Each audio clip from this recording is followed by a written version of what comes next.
So I was sitting on the sofa with my arms pulled tightly across my chest.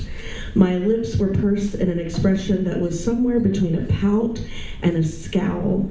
My limbs were still, but at any moment I felt like they could betray me and begin flailing in a temper tantrum more befitting a 2-year-old than a grad student.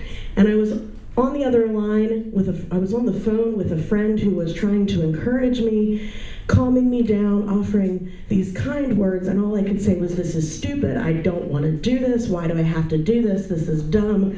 I don't want to have to do this." And she'd said, "Mandy, you can do this." And I knew that she was right. We had had this conversation a dozen times before. I would call her on the verge of a panic attack. She would offer words of encouragement. I would hang up and I would do whatever it was that I was calling her about. When you're in grad school studying to be in a helping profession, they want to be sure you know your stuff. They want to know you know where your scars are, how they got there, how broken they still are, and what might break them open again. And one way that they have you get to know your stuff is by sharing your story in different settings with different groups of people. And I hated sharing my story. I knew where my scars were. I knew there was shame and pain and ugliness behind them, and there were a lot of them. And so I would begrudgingly tell my story because it was a requirement. But I had learned a way to do that and still protect myself. Put on as many layers as you can, layers of makeup, layers of clothes, keep them covered so no one can see them. Because if no one can see them, they don't know they're there, they don't ask about them. So that was how I was living, and I went in to tell my story with my bullet point list of all of my life events. And the method that I used was share one bullet point, show one scar, hide the scar. Share one bullet point, show the scar, hide the scar. Do that again and again until the whole story was done. Rearrange everything so that I was covered the way that I needed to be, keep those scars hidden, and then go about my business. And I did that several times, and that sounds like a terrible experience, and it was, but it was also wonderful.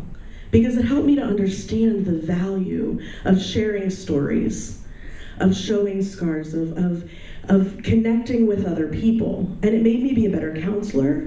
It made me be a better social worker by doing that. But I still didn't like doing it. And if I still had to tell my whole story, it was still in that same way, bundled up and covered up. And as much as I knew that there was a sacredness, a value deep in sharing and receiving stories, I had not felt how deep that blessing, how deep that sacredness could go until a couple weeks ago.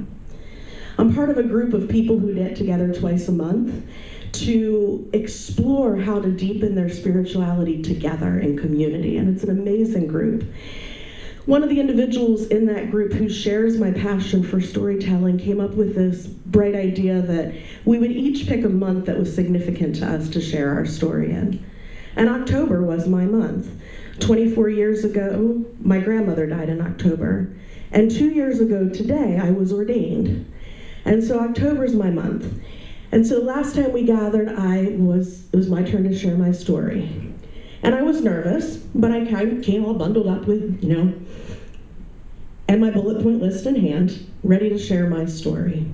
And I started. Bullet point 1, show the scar, cover it. Bullet point 2, show the scar, cover it. Bullet point 3, and someone interrupted me. And I first thought was, this person better have a damn good reason for interrupting my story. And he said, you know your story.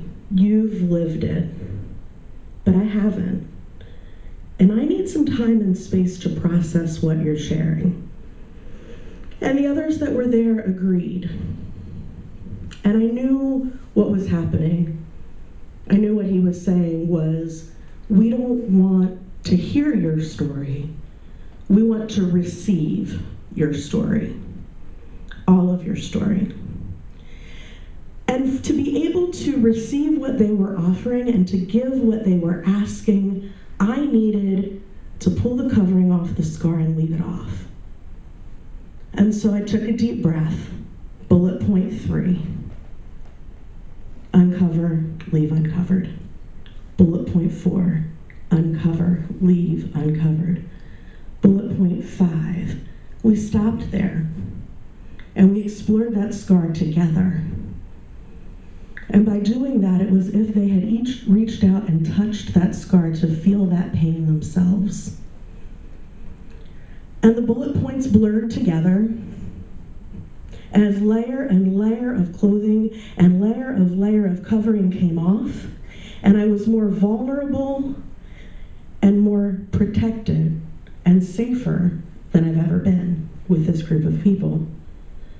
There didn't need to be a temper tantrum. There didn't need to be fear. No space for shame or for guilt.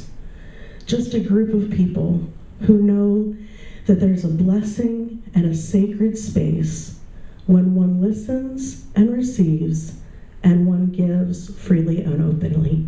Scars and all. Thank you.